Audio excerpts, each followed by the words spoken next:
Yo, it's Monday, so you know what that means. It's time for another trip to the man cave with your boy Marcus and my co-host, the wonderful, beautiful, magnificent Miss Janelle Mayfield. How you doing? Hello, happy Monday, everybody. It's a new week. New week, but not new guests today. We got our girl Rob back, and we got our boy Anthony back, and we're ready for part 2 on our discussion of millennial relationships. We got our girl Rob. We're gonna talk about some other things, a few other things, and we'll get started. So, Janelle, what happened over the weekend with you? It was Father's Day weekend, so we took Trev out and made reservations at a cute little restaurant. We spent the day together, took him shopping, and then spent some time with my dad. It was really relaxed, chill. I got a little under the weather, as you know, but I'm okay. Okay, Rob, what you do? I got my husband a Father's Day card. We working on a baby. It's not here yet, but I got him one. Yeah. Oh, this is his first card. I'm sure that was real special for it. Mr. Lightskin himself down there. What you do? First of all, we the same complexion, okay? But listen, right now, what's on my mind, y'all? I love M&Ms, like the almond M&Ms, and I ate the whole bag. I ate the whole bag today, so I'm just. I need y'all to pray over my stomach. You know what I'm saying? Just pray over me. But I had a good weekend. That's just good. Trying to get back in the swing of, before COVID times type busyness. Over the weekend, it was Juneteenth, a nationally recognized holiday now. We all forget that. So maybe I'm gonna go ahead and say it. It's a great accomplishment because I know people from like my dad's generation and everything always observed it and always wanted it, but I'm a little sad that we almost don't have this to ourselves anymore. And because it was one of those things that we celebrated so real and so honest with our community, and it just feels like now it's just become another reason to be off work. And I swear if I see like a sale for anything that's made of cotton, I'm gonna lose my mind. But I don't know. I don't know how I feel about it. But I'm happy that the people of the older generation did get to see it and watch it come full circle for them. But let's talk about some playoff news. So Ben Simmons. Shame. Ben is his name? Is his name Benjamin? I hope his full name is Benjamin. Ben the Bum. Somebody look that up. But if his name is Benjamin, that's how I'm going to refer to him. I got y'all. First of all, he's robbing Benjamins from the team because this man was a ghost. Robbing the team. This man was a ghost. If he's with the team next year, that is the dumbest organization I think I've ever seen. Benjamin David. You had a time, Benjamin. You had a guy who had a wide open dunk. And this is a guy you would not give up for James Harden. You had a guy that just sat under the rim and could have gone up. And he throws the ball to a shorter, covered teammate.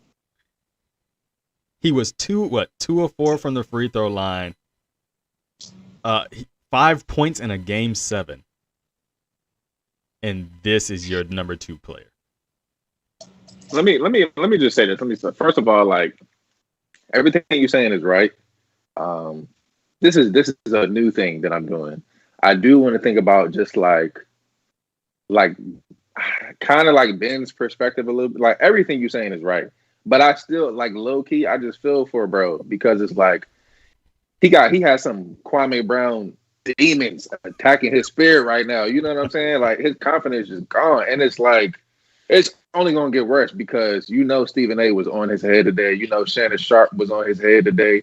You know what I'm saying? I mean his own teammate, his teammates are fed up. You can tell by the way they're talking about it. His coach, like can you is Ben Simmons going to be able to be a championship point guard for y'all? He's like, I don't know. You know what I'm saying? So Ben has some work to do. I hope that he gets with y'all watch Dragon Ball Z. Mm-hmm.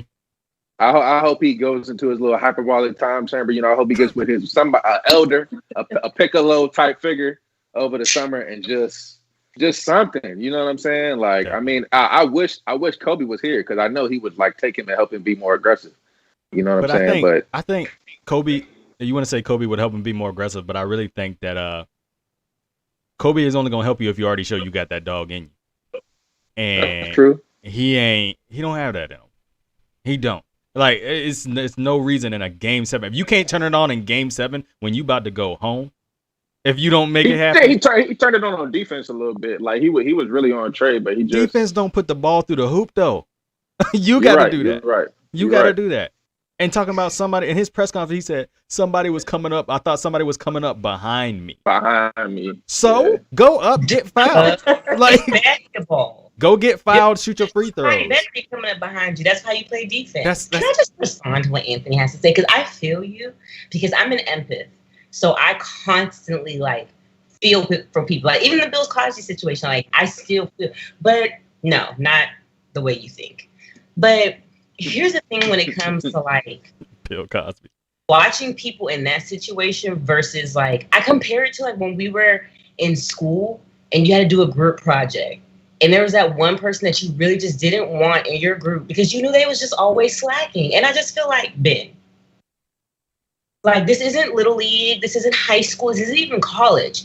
It should have been turned on by now. Like you are in a very high platform. Like at some point in time, it's just not acceptable. Like, and I don't believe in bashing him or making him feel worse, but at the same time, basketball has been around for how long? That comes along with it, whether you're the top or at the bottom. I just feel like at some point it's like, sir, is this the way for you? I was going to say this. They need to blow it up. I would love to see, this is, you know, pie in the sky. I would love to see Joel Embiid with Luka Doncic. That would be. Not going to happen. You know what I'm saying? It would like be a Porzingis and company trade for Joel Embiid. That's a lot of money. That would be. You'd have to have a lot. That would be. Like, yeah. You said what? You'd have to have a lot of money for that to happen. The Mavs owner is rich. He is, but that's still a lot. Shout out to, and this I can't believe I'm saying this, man, but Kevin Durant. Kevin Durant's performance in this series was amazing. Yeah. And I still don't like the fact that he joined Golden State. I'll never forgive him for that. But this man was an inch because his feet too daggone big. Was an inch away from sending his team, team to the conference finals. And that man put everything on his back. He had a broke down Harden, had no Kyrie. I'm surprised Kyrie didn't attempt to even I thought he was going to try to make an attempt to at least get out there. But, I mean, injury is an injury. And this has been a very injury-plagued postseason. But KD, he did his thing. The only thing he just will not do is brush his hair. And I think I'm just going to have to give up on it. Face or lotion his body. Or let me ask y'all this, though. Let me ask y'all this, though. Brett, come on now. First of all, I will say KD is a dog. This could, I feel like, you know, obviously him being with Brooklyn, it's like his first time before James Harden, his first time to be able to like lead a team and carry a team the way we've seen LeBron carry a team his whole career, basically. So, you know, it was cool to see him almost rise to that occasion. And I mean, like you said, he was like a half inch away from going to Eastern Conference Finals. I will say, though, I always go back and forth about this with his hair. Like, it's us telling KD to brush his hair the same thing as telling like black women to not wear a bonnet outside, you know what I'm saying? If it's a reach, I'm willing to be wrong, but I'm just like, damn, like, are we doing that to him? The same thing he did, you know what I'm saying? Why would you not take care of your actual hair? Like, I mean, I know we joke, but there's a difference between going out in public and wearing an accessory and choosing to have hair and not take care of it. Like, if you're gonna wash your butt, wash your head. Like, I don't understand. All right, we're gonna leave it there. We're gonna leave him alone. Next subject. If y'all have been watching Olympic trials are going on right now. And we had a wonderful performance by a queen out there named Sha'Carri Richardson. She just blew everybody away with the fire hair, just smoked competition. But then today I get on Facebook and I see some dude who happened to be black, which really made me mad. Just start talking just complete trash about her, saying she had to be a man. She looked like a man. Look at her, all that. She's dripping. Was it? He said toxic, some masculinity or whatever he said. And my question is, why do we do this, especially when it's our own people? Why do we do this with black female athletes? Like Serena Williams gets this treatment all the time. Simone Biles has gotten it. Like black women are like the most disrespected. They are the most disrespected people on this planet. And it makes it that much worse when it's our own people doing it. And I'm curious to why this is. Why can't she just be great? Do you know how much people who run track know how much practice goes behind it? Like how much actual time you have to give up, what you can't do, what you can't eat. Like she has to go through that, and you can't just let her be great. Ra, how you feel about it?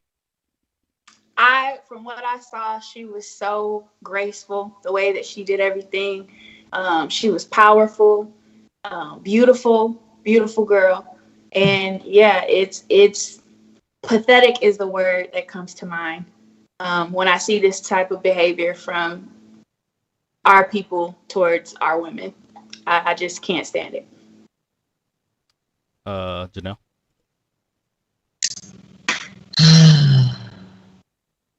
Sometimes I don't even want to talk about it because I don't want to give these people energy.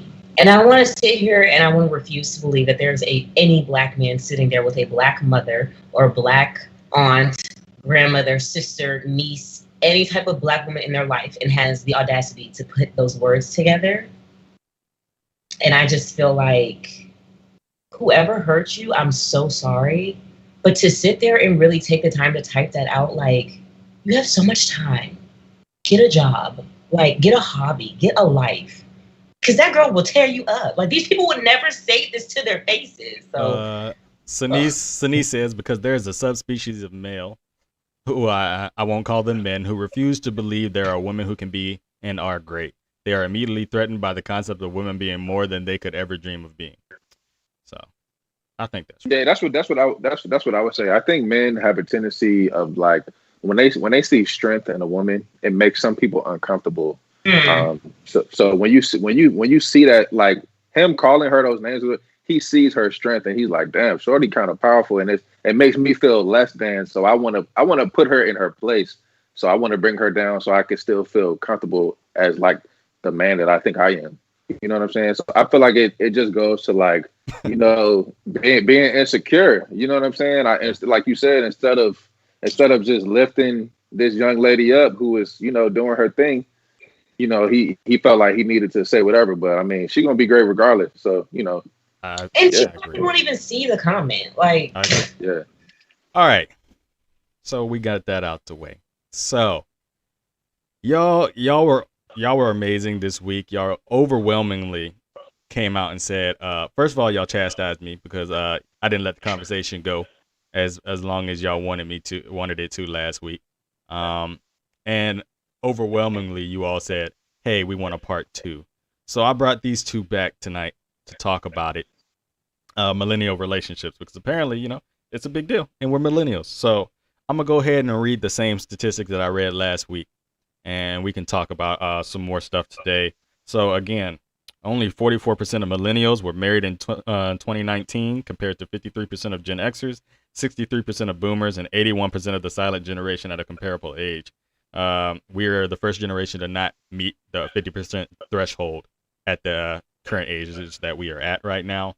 And of course, they came up with all different reasons why that was. But for today, I kind of want to focus on what's controlling and what's caring in a relationship, because I think we have some different ideas about what that is.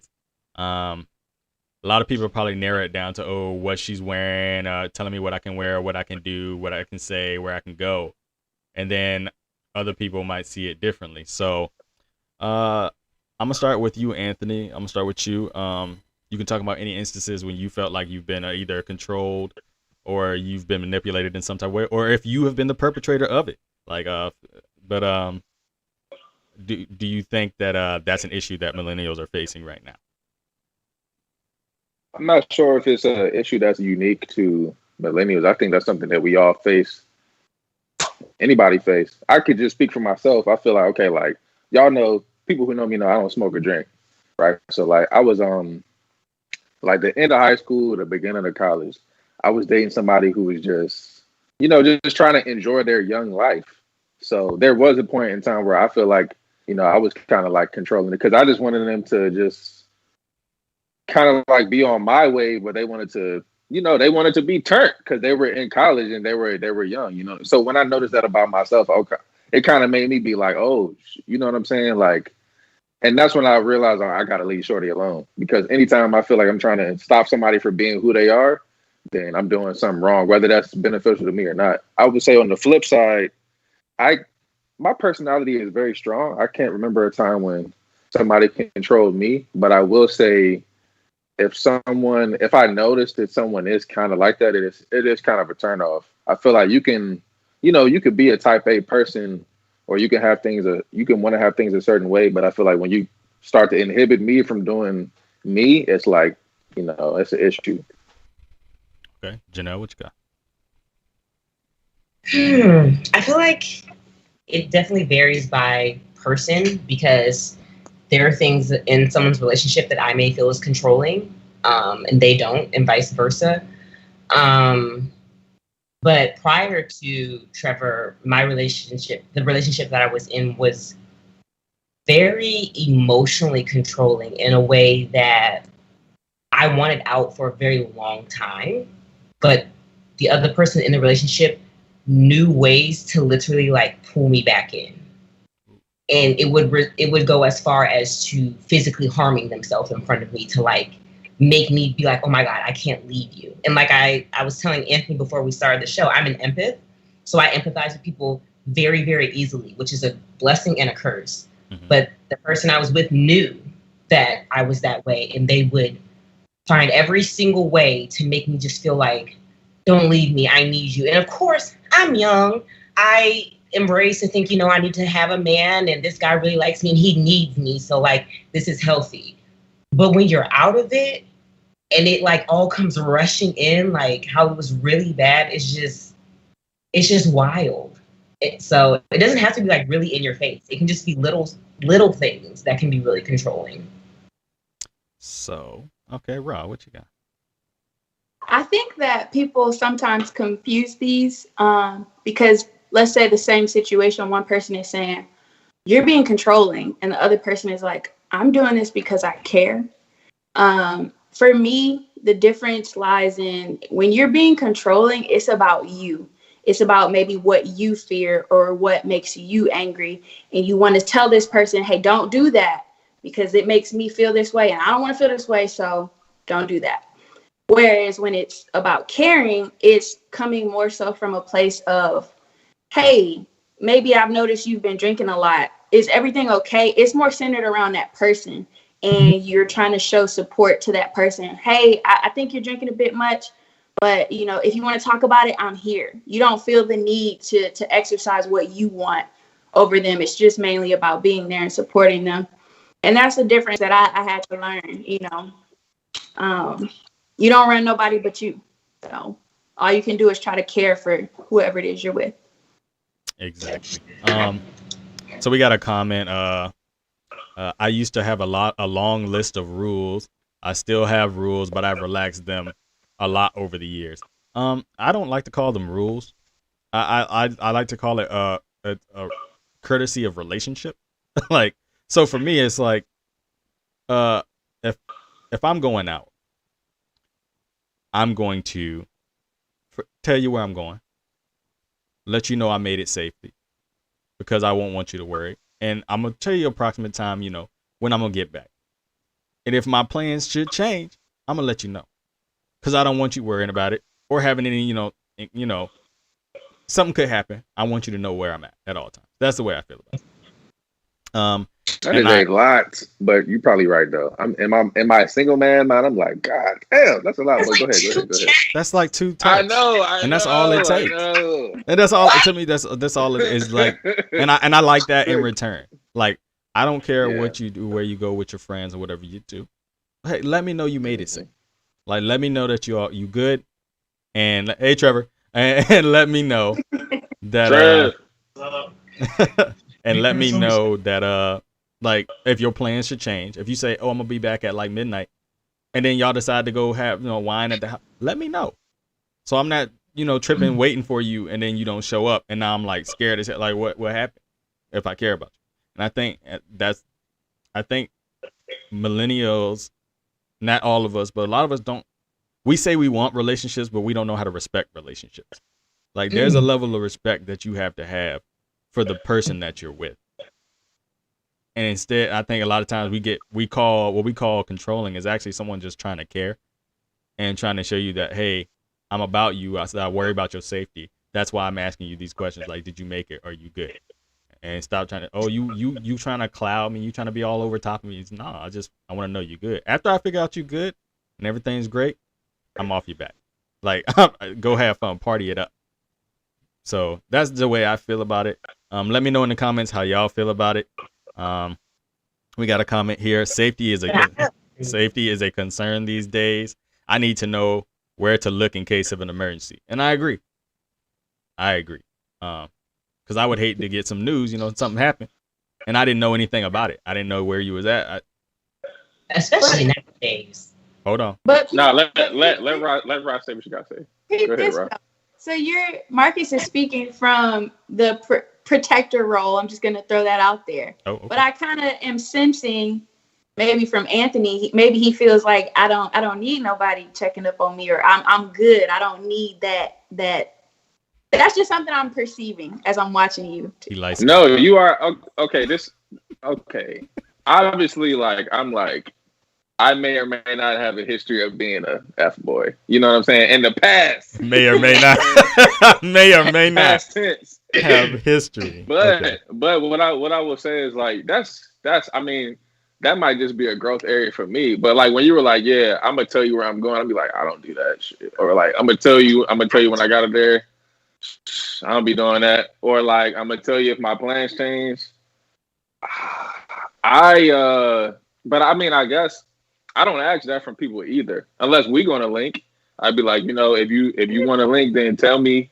You know what I'm saying? Or I don't. But I've never been, married or engaged or like in a deep type of adult, fully realized prefrontal cortex relationship. Like, you know what I'm saying? Yeah. So maybe that's just a grown up thing. But I feel like I would feel like I'm inhibiting on somebody if they doing that. Yeah, could be. We got a comment. Izzy. He said he has changed a lot, y'all. If y'all don't know, that's the man who made the theme song. He made the theme song for the show. So give him some love. We got another comment. It's definitely a case-by-case basis. What I find caring in my marriage, my family finds controlling at times. But I have to acknowledge that my family is a complete matriarchy with weak or no masculine energy. Who was that? That was Sinise. Okay. CC says that it's a courtesy. Okay, so we're saying it's a courtesy, but do we think should there be a standard to it, like or some kind Janelle burned. Go ahead, Janelle. Say it, Janelle. The thing is, we are all sitting up here making it seem like this is some general rule of thumb where if you don't want to do it, don't do it. Like me and for example, Trevor and I, we absolutely tell each other when we've made it somewhere. Just like, that's my husband. We have a child. Like, crazy things happen every day. That's just communication. When Trevor goes out, half the time I have no idea where he's at. But that's my husband, and I love him. And as long as I know he's safe, that's all that matters to me. But for some people, they want to know where the person is. So why not try to find someone that is attracted to that same type of value? Like that same person that is like, hey, I'm the same way, instead of trying to force yourself to be with someone that doesn't have the same values. Like, that doesn't make any sense to me. So I just feel like it's just like Sydney said, it's a case by case basis. But sometimes I feel like we talk so general because we've only been taught to talk so general. We were not taught to be like, create your own values, create your own opinions in your relationships. But And that's all I let have to me say. let me ask you this though. This is for anybody and the women on the chat too. Like when you find out that your mate or your partner, y'all are not aligned with your values, like it seems like you were talking on this earlier. It seems like it takes people more effort or more time to like cut that off or like end that. You know what I'm saying? And so the question I guess I have is like, why do you think it's so hard for people to like let go when they realize, okay, this person is not the person for me? You know what I'm saying? I think Because people just want a person. I think one, people don't want to be alone. Two, people fall in love with the potential. They fall in love with what they want you to be. Oh, that sounds like Ben Simmons again. Oh Lord. It is a Ben Simmons situation. I want to believe that this woman is my point guard. I want to believe that she's the one that's going to lead me to a championship or lead me. I'm going to walk to the altar with this girl, and my heart takes over where my head should be.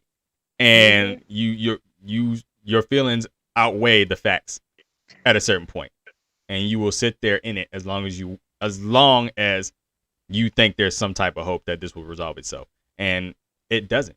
It's just not going to. So it's just hard to walk away from things you invested so much time in, especially if it's been a long relationship.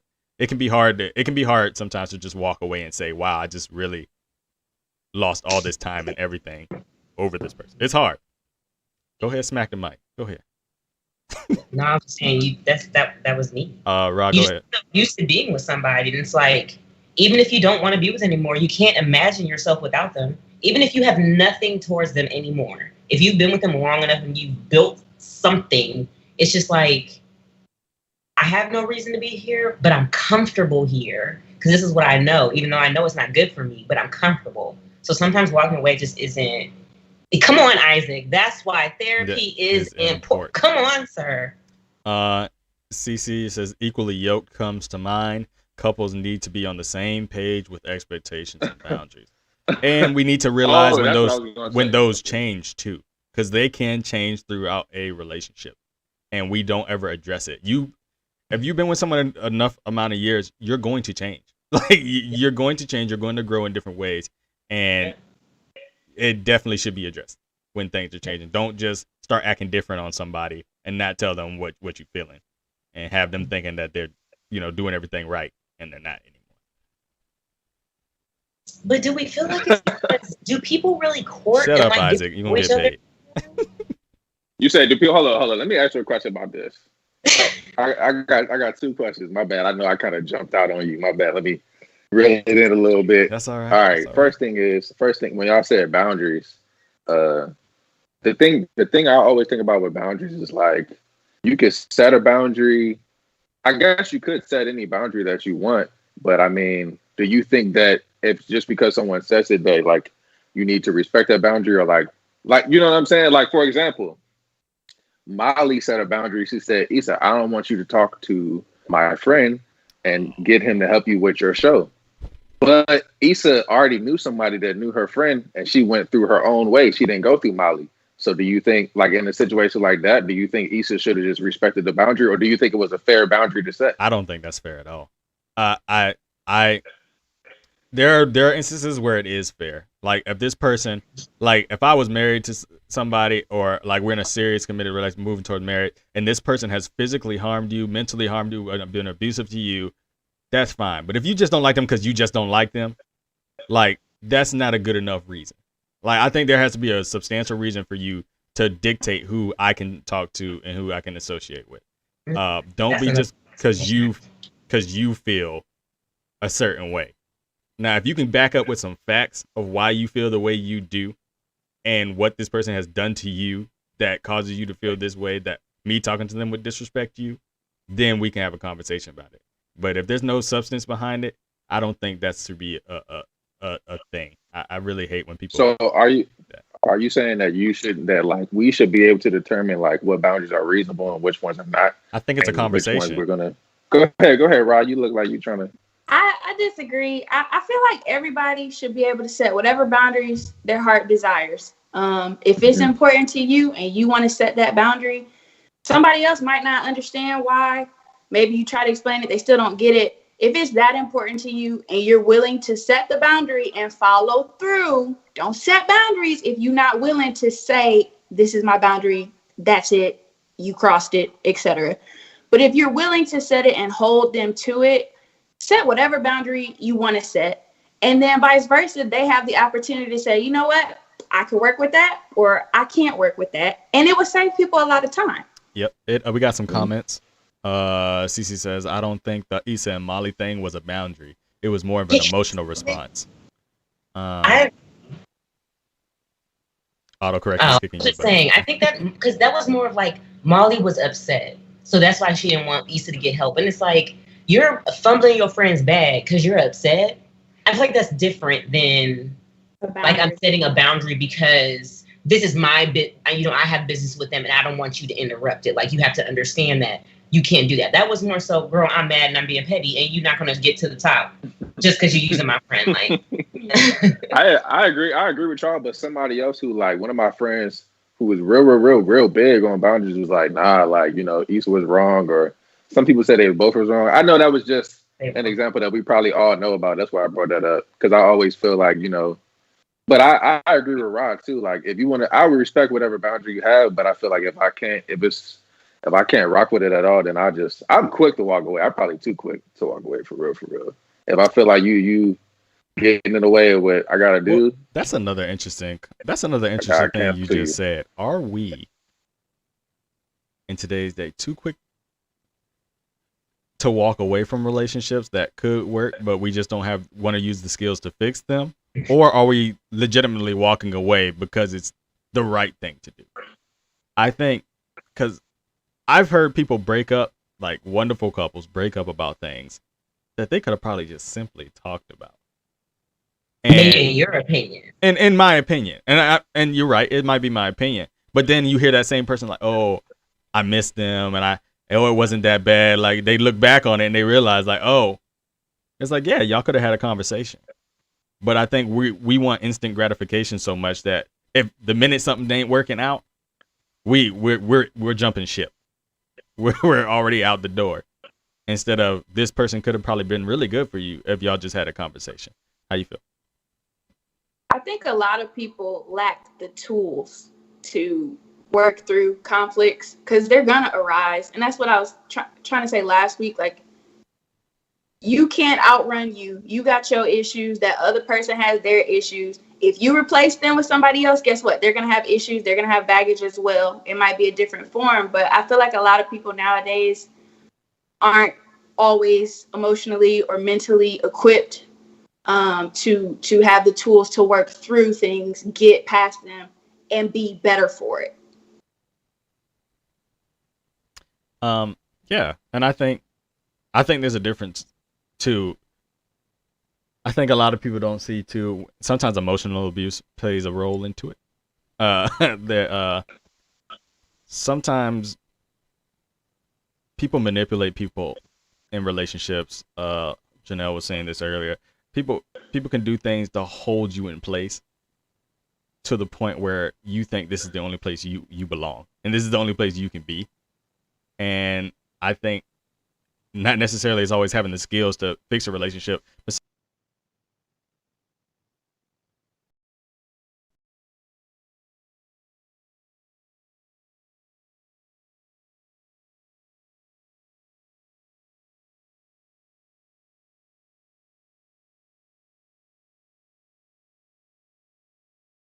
have to decide that. And that's the thing in a relationship in general. And I think that's what's missing from the idea of relationships, period. Like, it's your decision. The ball is in your court. I don't care what such and such posted. I don't care what such and such did yesterday. Like, it has nothing to do with you. And I think that we have become so consumed by what everyone else is doing that we lose who we are. I think a lot of people have lost who they are, what they really want, and they battle between, do I actually want this, or am I just seeing that I want this? So you just have to find like that strength and just staying true to who you are, even though the world is constantly literally being thrown down our throats all day. But is that a case of us believing too much of what we see? Like, I think, like we were saying last week, you sit there, you watch all these couples, like, everything might not be what it seems. Like, Chrissy Teigen is a great example. Like, she preached all that, you know, non-bullying, peace and love and everything. Come to find out, she out here doing the very thing she, you know, she preaches against. Can y'all give me the cliff notes on Chrissy real quick? Chrissy Teigen, just give me a review. you know how she been, you know, very progressive, very, you know, anti-bullying, anti-everything that's mean. And come to find out, someone brought up some messages of her basically bullying this guy, and she tried to come out with an apology and say, you know, sorry, you know, everybody has growth moments, but I just feel like. But what was that? Was that like something from like a long time ago? Like, was she preaching while she was doing the bullying at the same time? No, the bullying happened years and years ago, and there's been a few people that came out, but the main person, he's a designer. His name is Michael Castillo, and I know him because I'm an avid Project Runway watcher, and he started there. He's a racist piece of trash, and for him to think that he can call out Chrissy Teigen to cover up the crap that he has done for decades, I just feel like you can't call the pot call the kettle black, boo boo. Like, Chrissy's completely wrong, but he has the nerve. I would maybe focus more on, there was some white woman that she told to go kill herself, and I thought that was completely out of pocket. Yeah. She's so she's special. But my point was that sometimes what we think is the real. Sometimes what we think is the real deal. We see all these lovey-dovey pictures on Instagram and everything. We don't see the work behind them. We don't see, like, the pictures. I'm sure with you and Trevor, with you know, with your son, y'all looking beautiful. And I rarely post Trevor anymore, just because y'all not gonna sit up here and think my life is perfect. My life is wonderful. My marriage is wonderful. But y'all not gonna sit up here and think that everything's perfect with me. Then if y'all see me cussing him out the street, you can be like, "Ooh, Janelle." Nope. Y'all can see that hair all day because that is perfection all the time. But I just feel like some things are just private. So let me ask y'all, because I get that's talking about this all the time. Like, I'll be like dating people, and they be like, "Why don't you put me on your Instagram or like your Facebook or yada yada yada?" I feel like when I get married, I tell y'all, I let y'all know. But before that, like, because I always just feel like, damn, I don't want to put a whole bunch of pictures of Shorty up here. The next month, she not on there no more. You know what I'm saying? Mm-hmm. I think there's a point where you get to when you know the relationship is like serious, and especially when you put a ring on it. Like, at that point, y'all already committed to becoming one. So there should be no reason at that point why you're not on the page. Comment from Cece saying, regarding Chrissy, I do think people can change. That's probably why she got involved in the no bullying thing. Could be, or it could have been a good publicity move. Outstanding. Her response, I thought, was very genuine. She didn't come out and say, "Oh, well, I was going through this." She came out and was like, "Mommy, if you watch this, I'm sorry." She came out and said, "I'm a bitch and I was wrong and I'm working on it." And I feel like, what more does she owe me? You don't owe me nothing. You ain't did nothing to me. You need to go talk to whoever you was telling to kill themselves. But I just feel like, why are we holding these celebrities to a standard as if they did anything to us? I think we need to get away. Our culture needs to get away from glorifying celebrities, period, at this point. I have never been one to care about any celebrity. Like, anything that they do, anything that they say. I've never watched a single episode of any Kardashian crap. Like, I've just never been that way. Like, I don't even know their names. Like, I don't even know all of their names. I know Courtney and Kim. Go ahead, name them all. Watch him name them all. He know his favorite ones. He know the ones who be, you know what I'm saying? I know the ones that ruin basketball players' lives. That's the ones I know. Those are the ones I know. I say this. I agree with you, Marcus. Like, when it comes to like basketball players, their personal lives, I don't know none of it. I don't know it at all, because I only want to deal with you for like what you do on basketball. You know what I'm saying? Your life is yours. You know what I'm saying? And I feel like you don't owe the fans that much. You know what I mean? Kyrie owes us stuff he does on the court. Outside of that, you can do whatever. You know? Shannon says young people want what's on social media and want a happily ever after, but do not want to put in the effort. Lack of communication is key. We aren't mind readers, which is funny because in my past, I don't deal with these type of people anymore.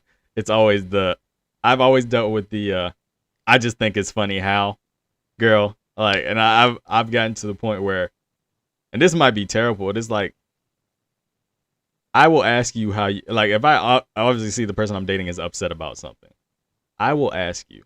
I'll say, hey, is something bothering you? Is something up? And you say no. All right, I'm gonna let that go for a while. I'm gonna come back a little bit later. Something bothering you? You keep saying no. Okay, you said no again to me. You got another. I'm gonna give you one more. I'm gonna wait a few hours. Might wait a day. I'm gonna come back. Hey, is there something bothering you? You're acting different. We're not communicating. Saying, is something bothering you? Nothing's bothering me. You say it the third time, all right. And I would say, all right, so let's move on. Let's move forward. Don't come back later and be like, I just think it's funny how. Like, that's something I've always been annoyed by because I'd rather talk about things in the moment instead of ruining other moments that we could have fighting about this later when we had a moment to fight about it. Janelle doesn't like it. That's a lot of times to ask. That's a lot of times to ask, bro. But go ahead. I was going to say, that's it. I was going to say, after, one, maybe 1.5. Like, because I know sometimes people don't want to talk. Sometimes people don't, like, they're trying to process their own feelings. To say there's something wrong with me, but I don't feel like talking about it exactly. right now. And I had to learn that. Okay, so I like Trevor, that. I had to learn in my marriage that... Where's Trevor? I marry someone who doesn't always want to speak in the moment. And that is very hard for me because I want to rectify it. Now, we do have a rule that we do not go to bed upset with each other. We just don't do that. But sometimes Trevor will be like, I can't talk about this right now. And inside I'm screaming, but I have to respect him. But we both had to learn how to say, like, I am upset right now, but I'm not ready to talk. And I think that that is something that is very hard to learn to undo. So, like, be vulnerable with someone and actually admit that you're upset with them, because that's walking into possible negative conversation territory, and then say, I'm not ready to talk right now. That's a big adult stuff, and it's hard, to be clear. So, Raw, is it hard for you, and this is just a question, is it hard for you to say sorry when you're wrong? No. It's not hard for me to say sorry once I realize I'm wrong. You just might have a real tough time convincing me that I am wrong, because I am going to have a list of reasons why I am right. And what I have found, because we're on the subject of communication, I have found that sometimes I am reacting to something that really wasn't said. I just took what was said and interpreted it a certain way, and I went flying down this whole stream of reactions that was not really relevant. So once I realized, like, okay, one, you have a tendency to do that. Two, you've done it. I don't mind. But if I think I'm right, good luck. So become your best lawyer if I'm in an argument, because I promise you, I'm not going down without a fight. Cece says, I hate speaking in the moment. People start talking out the side of their neck, and I don't like that. Take a moment, reflect. Maybe it's not even that deep for a discussion. These are the things I go through my head personally. I can see that. But sometimes, like, if it's big enough where it's called the disturbance in our day, I feel like there needs to be a conversation about it.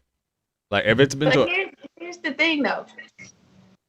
You have to think about why you react the way you do to certain things. Hello? There's some things that I reacted a certain way to because of past trauma that I have had. Come on, bro. Red table talk. Okay. Real centered on me. And this person is just, he was just trying to, find out a piece of information. And I'm in my childhood issues. And he has no idea. And he's like, where did this come from? Why is this such a strong reaction? Whereas if you take a pause, like CC said, just take a pause and really kind of work through that. Why am I reacting this way? That gives you the opportunity to kind of frame it and then go back when you're ready and say, okay, this is what was really going on. So I guess they're agreeing with you. Sini says, I'm learning to wait, because if I speak in the moment, Ish almost definitely about to go off the rails. We know Sini. And then Sergi says, I turn into a high-priced lawyer if someone tells me I'm wrong. Yeah. I say this though. I say this though. Like if I'm mad about something and I don't know, I'm like I try any disagreement I have with any person. I always go back and be like, was I tripping? So like if it's like a romantic relationship, I'll be like, look, what you did pissed me off, or what you did hurt my feelings, or what you did bother me. I'm gonna go think about. I need to think about this for a couple of days or a day, and I'll come back and communicate with you. You know what I'm saying? But right now, I'm a little fucked up, so I need some space. Yeah. Can I just add that to Ra's point of realizing that a lot of our reactions are because of trauma, but also don't allow someone to make you think that every reaction is something wrong with you. Yes. Sometimes your feelings are absolutely 100% right.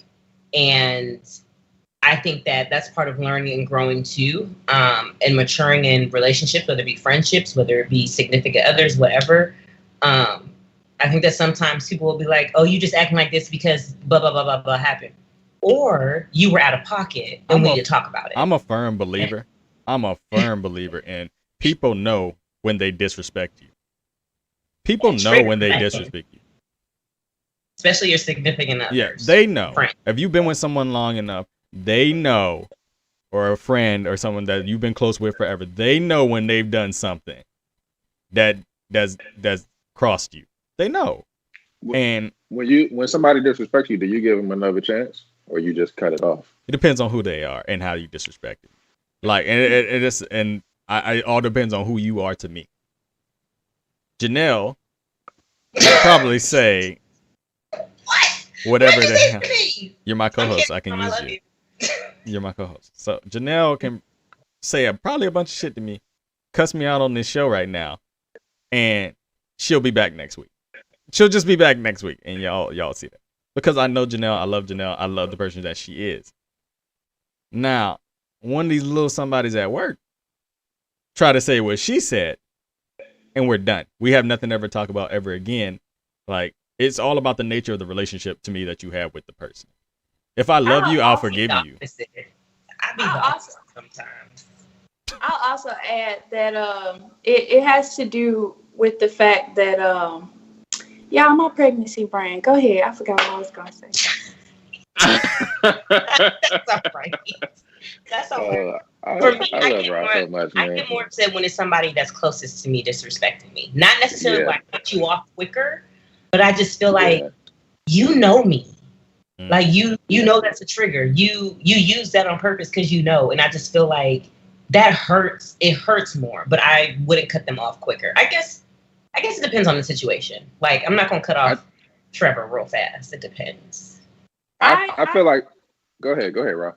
I was just saying I think intent is a really big That's what I was gonna say. Because intent and patterns. So everybody is going to disappoint you. Everybody's going to hurt you. You're going to unintentionally hurt some people. I think it's just part of being a human being. Mm-hmm. But if it's a pattern, if I'm constantly having to bring up the same thing or check you all the time, then I think that's when it's like, okay, this is just you as a person and I don't want to deal with it. Personally, I'm just a little, I don't know. I do agree with intent and patterns. That's a great point. I kind of have the policy like when somebody shows you who they are, you got to believe them the first time. That doesn't necessarily mean I'm gonna like immediately cut you off, but it's like I am going to be watching for the pattern though, and then like if it happens like 2 or 3, then yeah, I don't know. I feel like I don't like cutting people off the first time, and this is I'm not. It depends, but I got too many good friends that I've become friends with that I hated when I met them. Like I absolutely didn't like. I'm not. No, it's not like that. It's not like a negative interaction. Like, okay, I tell y'all this. I had a family member who they know me. Like they know me like a lot. They know my social security number. Like they're very close to me. Ooh, I had a credit card. I used to live with them. The credit card was mailed to them, and they registered it and was like charging stuff on my card. And See, like, that's a whole no, different listen, level. right. Let me hold it. So like, I woke up, and I I have was like, because I installed the app on my phone, so I'm like, damn, like I'm saying like charges and stuff on I'm like, I don't even have a card yet. I didn't even know it was there. So like that was one person where I was like, you know what, bro? If I see you, I'm gonna hurt you. So I gotta let you go, dog.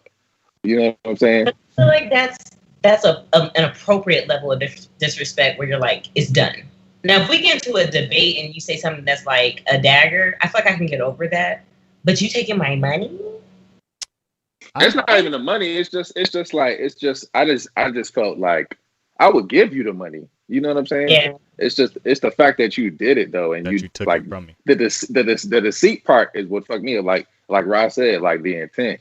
Like think you straight up was trying to rob your boy. You know what I'm saying? I feel like that's like, come on now. what I think You know? is good about this generation that we're in. We are not afraid to cut people off. And Yeah. that includes significant others. That includes family members. Like, we're starting to get to the point where we know that if you're toxic, you're toxic. And I don't care who you are. And that's a good thing. I think that's a very good thing. But I also still think we need to caution people to learn to communicate too, because sometimes, like you said, we're not looking at the intent. You're looking at how you feel right now over what they did, and they might not have intended to hurt you.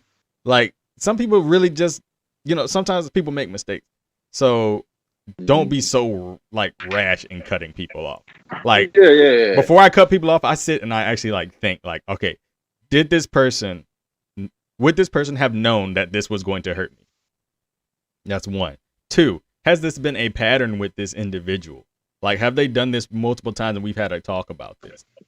And then three, do I think this person, if we did reconcile, would they try this again? And if I can answer all of those questions and they come out to the affirmative, like, yes, they knew, yes, this is a pattern, and yes, I'm pretty sure they would do it again, then you're cut off. Like, I like to just sit and think about mine. Maybe that's just me. I'm a big head guy. Like, I just exhausting all options. I'm not trying to exhaust all options. You exhausting all the options without a reasonable doubt. But I think that's good though, bro. Yeah, I'm not. That's good that you go through that process because you mean business. But I said, I think it depends. Like, I ended my relationship with my best friend since diapers a couple years ago. We got into a situation where she was getting married. I was supposed to be in her wedding, but I was pregnant, and I had a very high risk pregnancy, and I couldn't be in it. I paid for my dress. I paid extra money for her bachelorette party and everything, but I could not travel from DC back to Ohio to be in the wedding. Apparently, that was the end of our friendship. Apparently, I was just so wrong for not being able to attend her wedding and getting pregnant. And we didn't speak for about 6-7 months. And then when we did talk, she still said, I just didn't expect you not to be there. And I was like, I was growing a human. Like, what are you not getting? And in that situation, I realized that the season of that friendship was over. And I think maybe that's what it is. You have to decipher whether that friendship was for a season or whether it's going to be long term. And that's the hard part. No one wants to lose a friend, but making the decision to be like, this is clearly over. I'm not as scared of losing a friend as I am of wasting my time with one. Like, I think wasting my time with one and putting energy and resources into somebody who can't accept that I have a life as well scares me more than losing a friend that I never really had. Like, if they get, I think that's the difference between controlling and caring. Go ahead. What did you say, Jenna? I was going to say, is it time wasted though? Because, I mean, unless you have like only negative memories with that person, like I can sit here and say that friendship is over, but me and that young woman have amazing memories that like I will cherish forever. And I love her that we were able to have those together, and I would speak nothing but highly of her. But I think that like to say that it was time wasted, no, I feel like that's just part of life. Like, we don't really know what's going to happen. You learn something from it. You learn, and that's great and all, but I would feel like I've never been pregnant. I never will be. Never will understand. But I would feel so disrespected if somebody got mad at me for being pregnant. Like, oh, I was. I can't imagine. But at the same time, she had never been pregnant before. And But you told her though. You told her it was a dangerous pregnancy, right? I just feel that there's a difference between being pregnant and never having been pregnant and trying to comprehend it.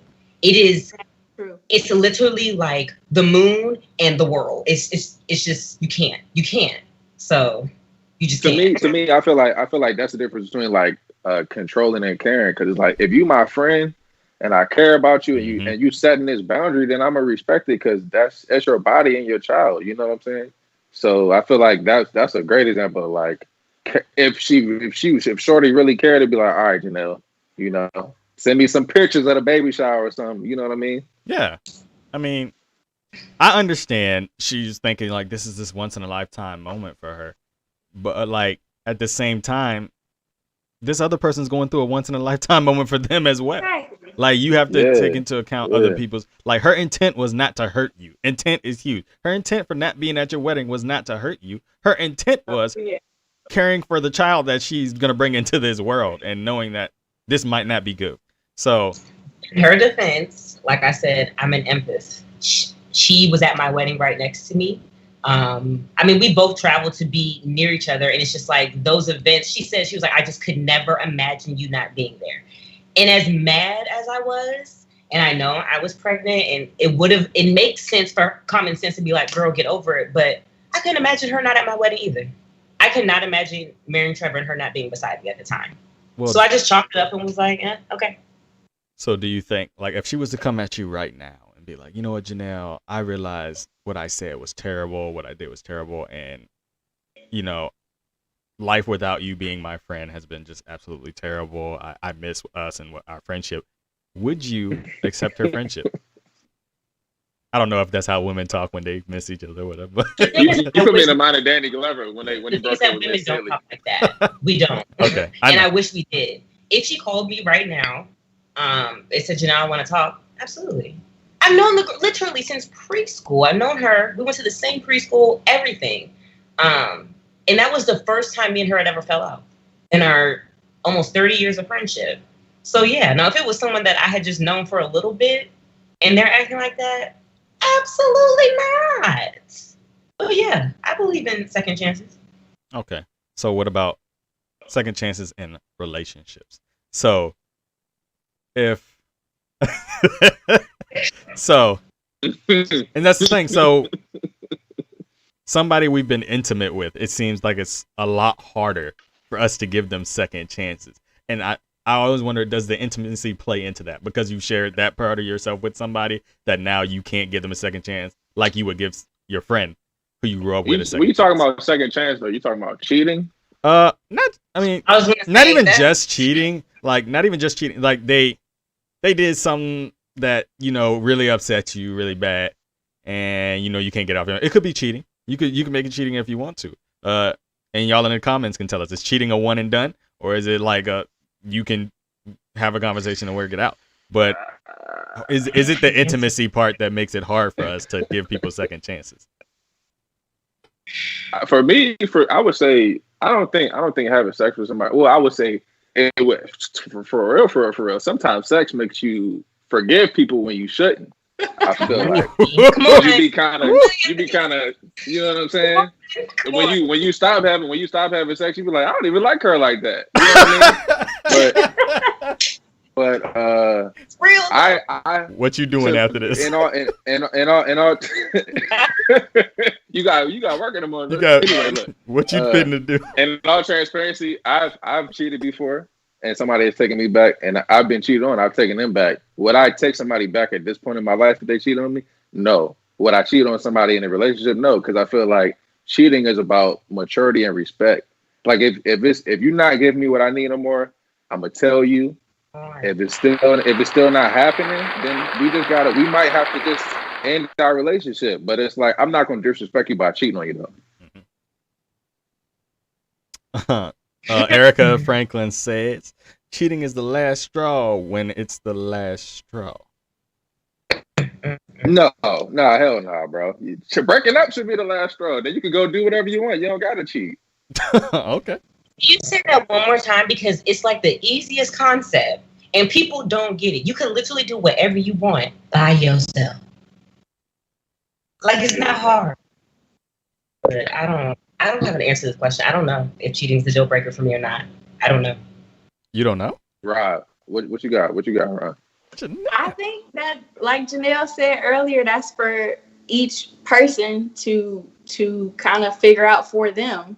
You know, hey, is this a deal breaker for me, or can I work through this? What was going on?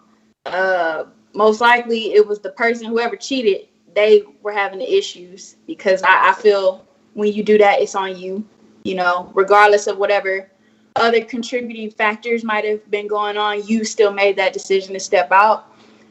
But some people, it's okay, and they work through it, and they get through it, and they're stronger. And other people, it's like, can't do that. But for you, it would be a deal. Would it for you? Not for nobody else. I like how you danced around it though. I like it. You danced. Hold on. Let me bring it back to Raw real quick. I don't know. I mean, I've never been in that situation, so I feel like people be like, "Ooh, if so and so would have did this, and that, I would have did this, and that," and that's not really always reality. So I'm hesitant to say, "Oh, I will never," or "I will always respond this way" in a situation I've never been in, because I don't know. That's fair, Marcus. You cut them off if they cheat on you. You gonna ask the host questions? That's what you gonna do. I mean, that's what you gonna do. That's some. You hit right with the questions, so we proving the light skin analysis. Going on from the host. I'm gonna turn it around and give it back to you. No, look, I'll be honest. I've cheated before, and was taken back, and I've had someone cheat on me and take me back. And I took them back. Excuse me. So I can't say that is what I've always done. But where I am right now, the person I've become now, if I'm giving you my all, like, and trying to turn this into something and make this work, I expect the same in return. And once you show that there's a possibility that I'm your regard for me is not as high as my regard for you, I'm pulling back, because I'm not. Do y'all think women are expected to forgive cheaters more than men? Come on, Anthony. No. Yes. No. Yes. No. No. No. To forgive? No. Janelle looked at you like, "What you say?" That's why she's in that box right there. I've been the cheater, and I've been cheated on. Not with Trevor. We never entered that territory. He was supposed to be here today, but he's tired. He had a long day of work. Okay, Trevor. I think of right now. I think of everything that Trevor and I have been through, and we've only been married for 5 years, but we've been through some wild stuff that even like our own parents can't comprehend. And I think that if either of us were to step out on each other, after all we've been through, he says he would be able to get over it. I don't believe it. But I don't think I could, but I don't know. So you think it's true that men take a woman cheating a lot harder than when they cheat? I'll be hurt, dog. I do think y'all take it a lot harder. I do, because there's a difference. When women, from what I've seen, I'm not going to cheat with their heart, man. From what I've seen, when women get cheated on, we cut our hair and we go get money. That's what we do. Get them bangs. Men get cheated on. Y'all just want to be hoes, and I don't get it. Like, y'all just want to run down a list of women, and it's just like. I didn't think you were going to say that. I didn't. But that's what I've seen. Or they get really angry, or they start grouping like. There's just a difference from what I've seen, like, and of course I'm talking about social media and stuff like that. But when a woman gets cheated on, the narrative that she's gonna glow up, like she's gonna go focus on her bag and stuff like that. That's the narrative that I've seen. The narrative is also that a woman cheats for emotional reasons, whereas a man cheats for physical reasons. And so, just you don't believe loosely, generally speaking, there's that sentiment of, hey, if a woman cheats, she actually cares about this person. Whereas if a man cheats, he was just doing XYZ. It's not important. It's not significant. So you think you don't have any belief to that? There's no belief to it. It's just no I don't truth. know everybody cheat like that. I don't know. Everybody. I mean, I say when I cheated, I just wanted to see what it felt like. Like, what is so big? Because it's always like at the time, men cheat. So what's so big about it? And it happened, and I felt terrible. So yours wasn't like getting fulfillment out of it. I literally told on myself right after. So yours wasn't revenge or anything. You just were doing it to. Because the person I was with, and this is on me because I stayed, they kept trying to cheat with so many other people. And I was like, Okay. Let me just see what this is like, because I had the opportunity and I took it. And I was like, this is it? That's terrible. This is your king? Oh, maybe he was just terrible. For me, I just feel like if somebody does that, it's hard for me to get over it because it's like, damn, no, if I decide to have sex with them again, I'm gonna be thinking about what they did with Tyrone down the street. You know what I'm saying? So it's just like I just don't know if I can do that. I mean, if that's toxic or whatever, that's just something that I have to work on. But shit, I just feel like I don't know about that one. That's you setting a boundary. Like, hey, like I don't think I'm equipped to work through this, so let's not even go there. And if we do, I'm out. Right. The end. Ooh, hold on. We got a comment. Yeah. We got a comment from Erica. Thanks, Erica, for your participation tonight. She says, I think men take it harder because society tells them they are weak if they stay, but women get cheated on and we stay and we are strong. Yeah, because it's the stand by your man thing, and it's the I'm gonna stick beside him. Yeah, from Hillary The Clinton on narrative, down. yes. It's glorified for women. Yeah, I would have left if I was Hillary. I would have left. Like, I would have definitely left. Yo, what? Hillary Clinton. Why? I said Hillary knows what she's doing. Hillary was smart. She knew she needed that connection. She was like, I'm trying to be president, dog. I gotta stay with him. Mm-hmm. Nah, it's smart to stay with Bill. It's very smart to stay with him. I'm sure they have no type of like intimate or love or anything. This is business now. Come on now. That's I mean, if you go back and look at their history, it was a very political marriage. But it might work for them. They might just be like, okay, we clearly don't love each other, but staying married is financially better for us. And if that's the agreement they have, Jesus Lord, I hope I don't know. Anthony said, "I'm never getting married."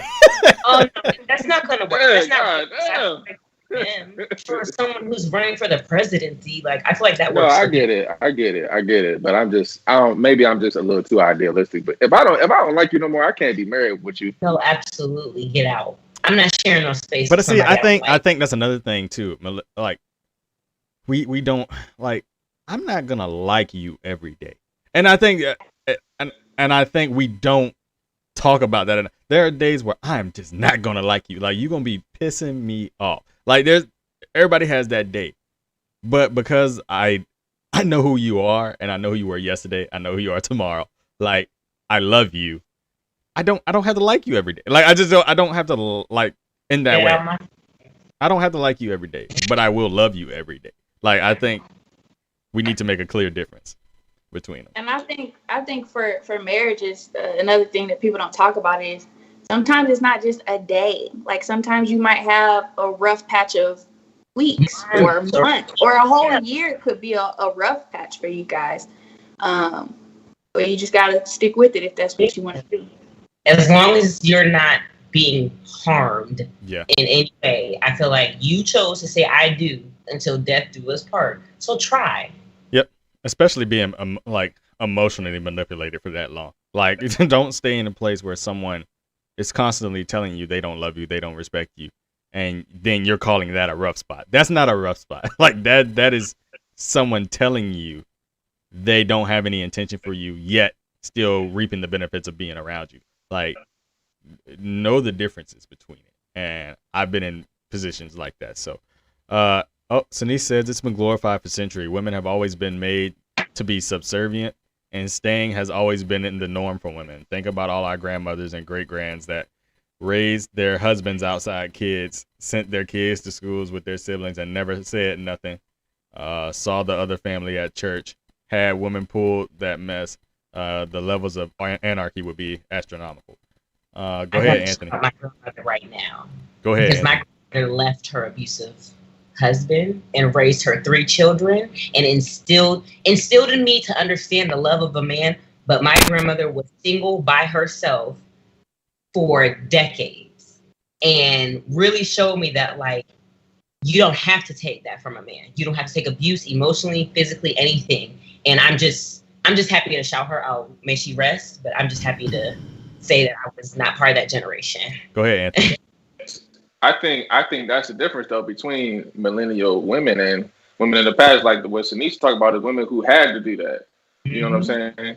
But like now, y'all are educated. Like women are, and I think black women are some of the most educated people in our country. So y'all can go get your own, and y'all don't need a person for like financial stability. So it's like, you know, when somebody is disrespecting you or not, or disrespecting your boundaries, you be like, all right, I'm out. You know what I'm saying? As long as you're not. Erica asked an interesting question. She said, "Does children change your answers?" But what? I will say this out of experience, just because that question is asked. Children, like, would you stay together for the child? I am a product of a man who should have walked away from a marriage that was not working. And it wasn't good. Because you're going to do nothing but be bitter and hurt your children in the process. One of the last talks, and I'll be a little candid for this moment. One of the last talks I had with my father was, he asked me, and this was like right before he passed away. And I think about it every Father's Day because it just makes me mad. He asked me, he looked me straight in the face, oxygen tubes up his nose, literally asked me, what could I have done better as your dad? And I had to tell him, like, you and my mom should have split. Y'all should have split. Because you were in love with somebody who was not in love with you anymore. And because of that, I suffered.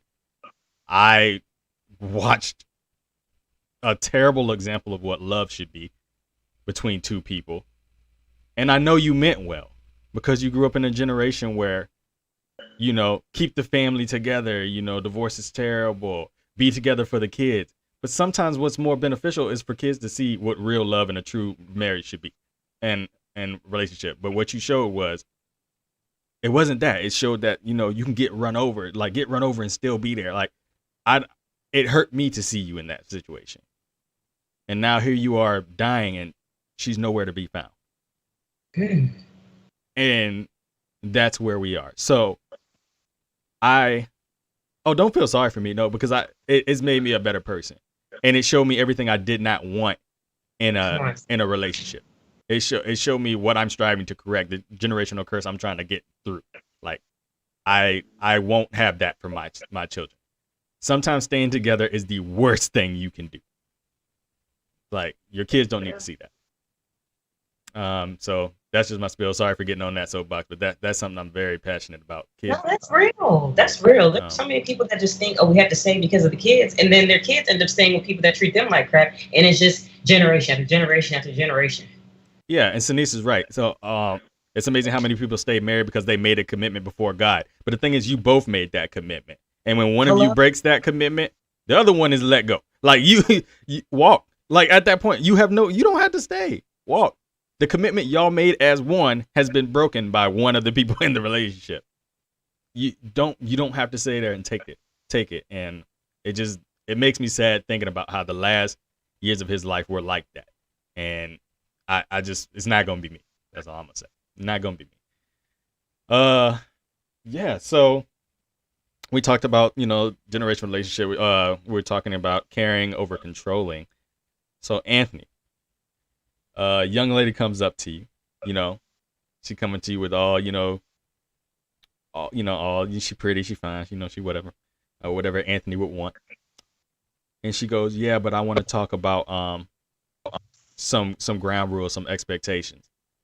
Like, do you think like that's something you want to get out on the first date, or would you want to be like, let me just get to know you and hopefully they come up later. Do you think that's a conversation that should be had from jump?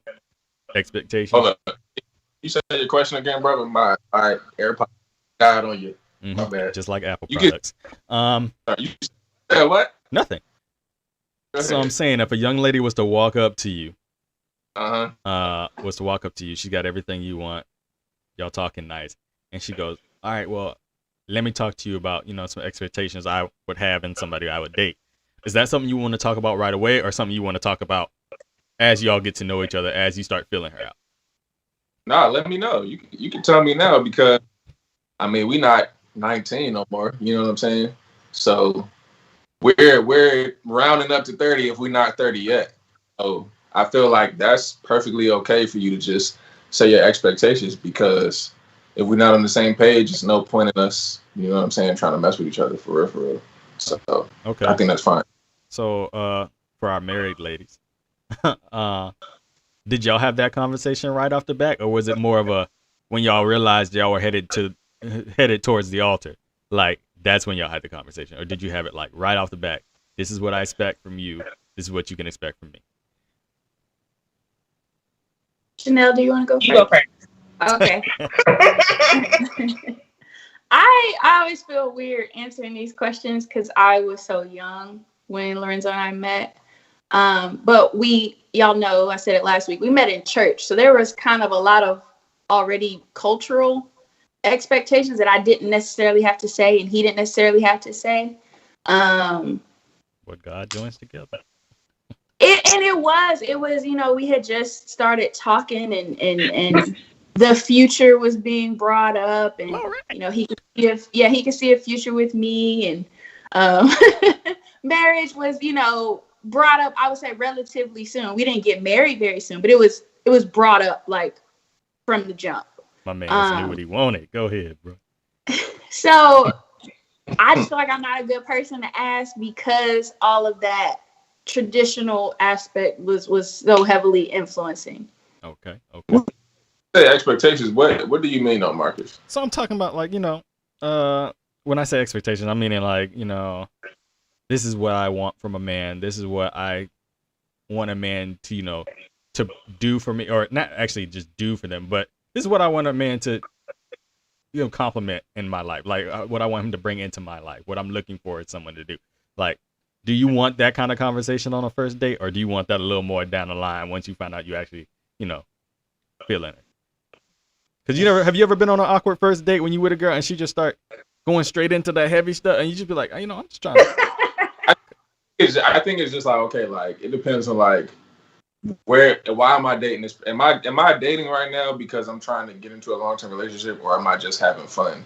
If we both having fun, then we don't need to talk about that. But if we're both like dating to be in a long-term relationship, then I feel like it don't have to be super heavy, but it could just be like, hey, I'm very progressive. I don't believe that men should automatically have to pay for the first date. So if you are extremely traditional and you think guys should just pay, then that's gonna be a deal breaker. Anthony. Like, you better write a book, sir. Hold on now. Now let me ask Rado. Hold on, let me start. Let me ask Rado. If you went out on your first date and your husband didn't pay for your meal, what you thinking? I was so young. I remember we went to Red Lobster and he said, get whatever you want. I was so young that I was like, I can get whatever I want. Like, I just feel like I'm a terrible person to ask, because I was still getting to know myself. There was so much I didn't even know. Like, hey, you should think about this. I ended up getting lucky, but that ain't everybody's situation. I guess there's a lot that I should have been thinking about, or asking, or maybe communicating that we weren't. Maybe I'm old school with it, but if I ask a girl out, a lady out, I feel like if I've invited you to the event, I should be paying for the event. Now, I do believe in a woman taking me out sometimes, too. I ain't got no problem with that. Janelle, what would you do first date back when you were in your dating days and them out there? If a man took you out and people always ask me, and y'all, I'm the same. I didn't date. Like I've never been that type of person. Like I just haven't. I've always been to myself. And when Trevor and I met, and like I said, I'm not a good example to ask these questions. Trevor is absolutely, positively, without a doubt, my soulmate and the perfect complement. So there were conversations that didn't need to be had because we just knew. And it kind of like blew our minds because we just randomly met and it just worked out so well very, very quickly. Like sometimes we would catch ourselves and be like, are we moving too fast? And I'm like, I mean, maybe we are, but it's fine. So can we just keep going? And now it just worked well. But we have always just been very big on communication from jump. It didn't need to be said. We just are both big on communication in general. So it just worked out because the power of prayer, all right? Because I didn't have to be dating people. I really didn't. I was working numerous jobs. Y'all know I was working numerous jobs. I was really focused on me, and I just didn't have time, and I didn't want to make time. Anthony, I'm gonna come back to you for something, but Erica says, I would think he don't love me. He don't pay for your first date. It's the first date. How are you supposed to love you on the first date? But I hear what you're saying. All right, so Anthony, you saying you're very progressive. You're very progressive. How do you think men should change that? Because there is a whole generations of women that believe, man needs to pay for the first date. Like, man needs to pay for that. And as a guy, if you bring that up at a date that, I'm very progressive, so if you won't mind taking your check, you will never hear from that girl. I guarantee you ain't going to hear from that girl again. So do you think that's a change that needs to happen? Yeah. Because I think the thing that people don't realize is like those things are. He tired of paying. Huh? You tired of footing that bill, player? I see. Go ahead. Oh no! It's not about that. Because I feel like I'm not going to go out anywhere if I don't have money. You know what I'm saying? Mm-hmm. But I also feel like number one, I feel like my time is just as valuable as anybody else's. So it's like if we both showing up and we both standing on our own feet, then I don't. We have equal risk in this, so I don't see an issue in both people paying. Obviously, I've paid for dates, plenty of dates before, but I'm not saying I have an issue with it. But I'm just saying for a first date, personally, I don't think there's anything wrong with it. And I also I don't think people realize how there's power in money. If you were someone that's always paying for your stuff all the time, it's like our dynamic is going to be shifted towards them in their relationship. Yep. Oh, look, our troll from YouTube is back. What they say? Yep, that's how. Hey, we confirmation that this is now a troll because it's the same message they posted last week. So, not even gonna read it. Okay. That was confirmation. That's all I needed. But Cece says if you ask me out, you cutting the check. I'm big on reciprocation. If you asking me out, yeah, she said if you asking me, all caps. If you asking me out, you cutting the check. I'm big on reciprocation anyway. And that's good. There's so many things you can do that don't have to cost. I mean, just reciprocation and little things like Father's Day versus Mother's Day. I see it so it's so sad. I do think there's things that don't cost, but I also know women because I have experienced them who oh, you invited me to some free shit. I need to see you spend some money. You know what I'm saying? So I've had that said to me. Not comprehend stuff like that. I had that said to me I just multiple times. Outside. Like what? I feel like it's okay if you want a guy who's gonna pay for your stuff and you just want that traditional thing and that's what you rock with. That's cool. You just need to say that, and then whatever I feel, so I deal with people who think like me. You know what I'm saying? And I feel like that's the best way to handle that one for real. Because I don't think either one is necessarily wrong, but works for you. Whatever works for you. I've had someone say that to me that I need to see you spend money, like that's how I know you care about me, and if my level of care, like my level of love for you depends on what's in my wallet, like I don't want you, I don't want you. See how you save money. Yeah, I want to see how do you budget. invest. How do you know what you know about things like that. We don't need to spend money right now because if we try to build something, I want a house for all of I have things that I want later. We ain't got time to spend all this money right now. Let me tell you this: if you say that, and I walk into your house, and your mattress is on the floor, we gonna have problems. That's happened to me before. We're gonna have problems. I don't that's why I don't get impressed by what women wear. Really, I really don't. I get impressed by how a woman carries herself. I want you to dress nice and everything, but I don't get impressed by you having red bottoms. I don't. That does not impress me.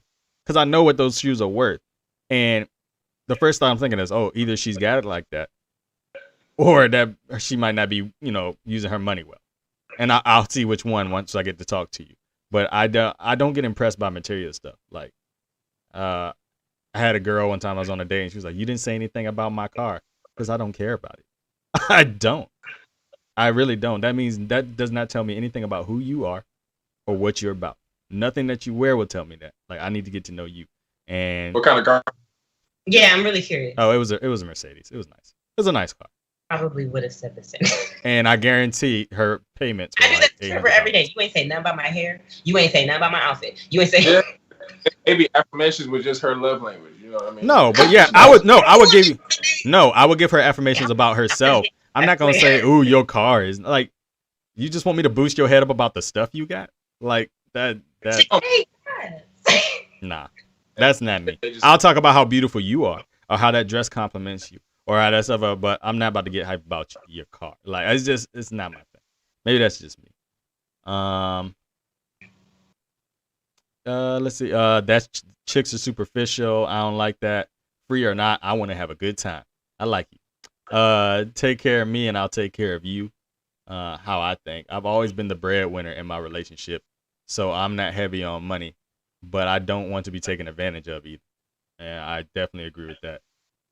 That's definitely me.